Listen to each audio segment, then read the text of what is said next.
7 अक्टूबर 2023 को जब हमास ने इजराइल के ऊपर अभी तक का सबसे बड़ा हमला किया था, तो उसके बाद इजरायली सेना ने गाजा के ऊपर जमीनी हमले शुरू कर दिए थे। लेकिन गाजा में युद्ध शुरू होने के कुछ ही दिनों बाद लेबनान का हिजबुल्ला और यमन का हूती हमास को बचाने के लिए मैदान में उतर आए थे। हालांकि अब इजरायली सेना ने लेबनान पर भी हमला कर दिया है और इस हमले से पहले आईडीएफ ने 27 सितंबर 2024 को हिजबुल्ला प्रमुख हसन नसरल्लाह को राजधानी बेरूत में ढेर कर दिया था।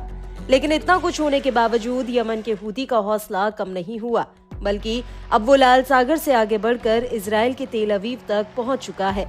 आए दिन तेल अवीव में हूती की मिसाइलें और ड्रोन बरस रहे हैं।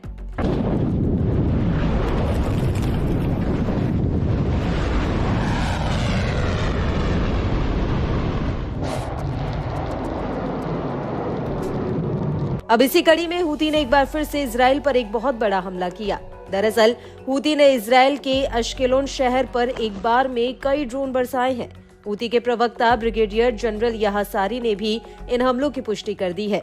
सारी का कहना है कि हूती के लड़ाकों ने एक इंडस्ट्रियल जोन पर एक सफल ड्रोन हमला किया है। नफ़ज़ सिलाहुल जव्विल मुसय्यर फिल क़ुव्वातिल मुसल्लहतिल यमनिया अमलियतन अस्करियतन नौइया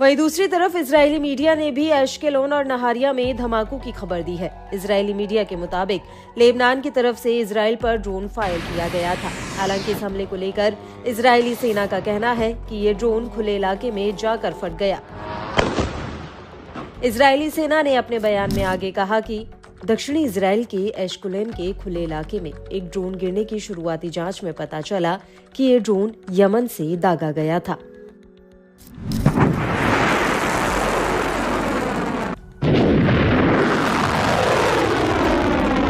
आपको बता दें कि इससे पहले भी हूती ने तेल अवीव में मिसाइल और ड्रोन हमले किए हैं, जिनके जवाब में आईडीएफ के लड़ाकू जेट्स ने यमन के भीतर हूती के बिजली घरों, बंदरगाहों और तेल भंडारण को निशाना बनाया था। आईडीएफ ने ये हमले यमन के पश्चिमी शहर होदेयदा पर किए थे। आपको बता दें कि यहाँ पर भी होदेयदा प्रांत को हूती का गढ़ माना जाता है और यहीं से हूती लाल सागर में इजराइल और अमेरिकी जहाजों पर हमले करता है।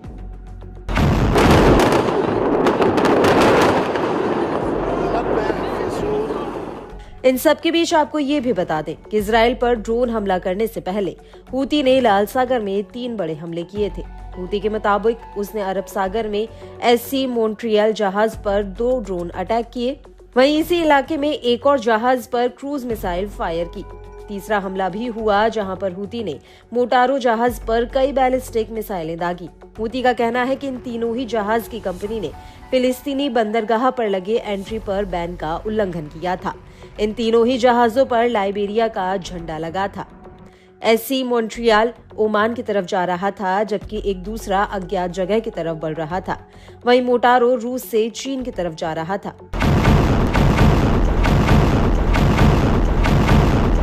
वहीं इस हमले को लेकर United kingdom maritime trade operation ने कहा कि उसे यमन के मोखा से करीब 46 किलोमीटर की दूरी पर हमले की जानकारी मिली थी। जानकारी के मुताबिक उसे जहाज के करीब 3 धमाकों की सूचना मिली, जो अलग अलग समय पर हुए। हालांकि इस हमले में जहाज का चालक दल पूरी तरह से सुरक्षित है।